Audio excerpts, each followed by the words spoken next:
Tips and টিক্সে আপনাদের সবাইকে স্বাগতম জানাচ্ছি। আমাদের আজকের আলোচনার বিষয়, ছেলেরা চুলে স্পাইক করার জন্য অনেক ধরনের জেল ব্যবহার করে, এর কোনো পার্শ্ব প্রতিক্রিয়া আছে?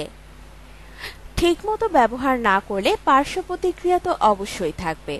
এইসব জেল আসলে এক ধরনের আঠা বলতে পারেন, কিন্তু অনেক হালকা এবং অনেক আঠায় যেসব অ্যাসিডিক উপাদান থাকে তাই নেই।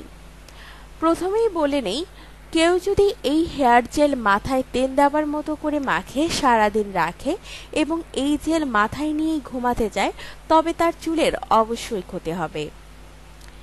মেয়েদের যেরকম মেকআপ রয়েছে, ছেলেদের জন্য সেরকম রয়েছে হেয়ার জেল। মেয়েরা কিন্তু তাদের চোখে কাজল এবং চেহারার মেকআপ নিয়ে ঘুমাতে যায় না। ছেলেদেরও জেল মাথায় দিয়ে ঘুমানো ভুল হবে। আর একটি ভুল যেটা সবাই করে তা হলো, যখন তারা জেল ব্যবহার করে চুলের গোড়া এবং মাথার চামড়ায়ও জেল লাগিয়ে ফেলে। এ কাজ করলে মাথার চামড়ার উপর জেলের একটি আবরণ তৈরি হয়, যা চামড়াকে বাতাসের স্পর্শ থেকে দূরে রাখে এবং চামড়া থেকে পানি ও তেল নিঃসরণ হতে দেয় না। এতে মাথার চামড়ার যে ক্ষতি হয় তা থেকেই চুলের ক্ষতি হয়ে থাকে।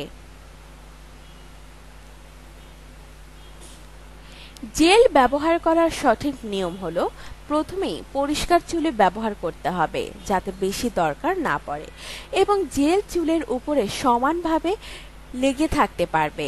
চুলের গোড়ায় বা মাথার ত্বকে যেন এই জেল না লাগে। এজন্য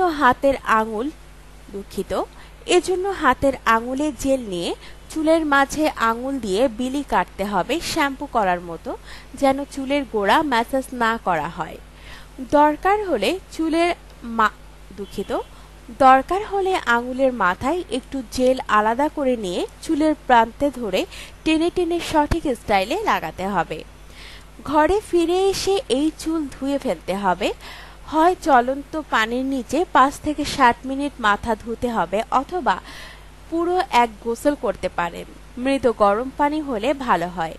জেল ভালো দেখে কিনতে হবে। অনেক অল্প দামের জেল রয়েছে যাতে কিনা খারাপ উপাদান থাকতে পারে। ভালো ব্র্যান্ডের নতুন জেল কেনা উচিত, ঠিকমতো ব্যবহার করা উচিত, আর সময় হলে চুল ধুয়ে ফেললে আশা করি চুলের কোনো ক্ষতি হবে না। আপনার জীবনকে আনন্দময় করে তুলতে এবং বিভিন্ন স্বাস্থ্য টিপস ও পরামর্শ পেতে আমাদের চ্যানেল সাবস্ক্রাইব, লাইক ও শেয়ার করবেন। ধন্যবাদ।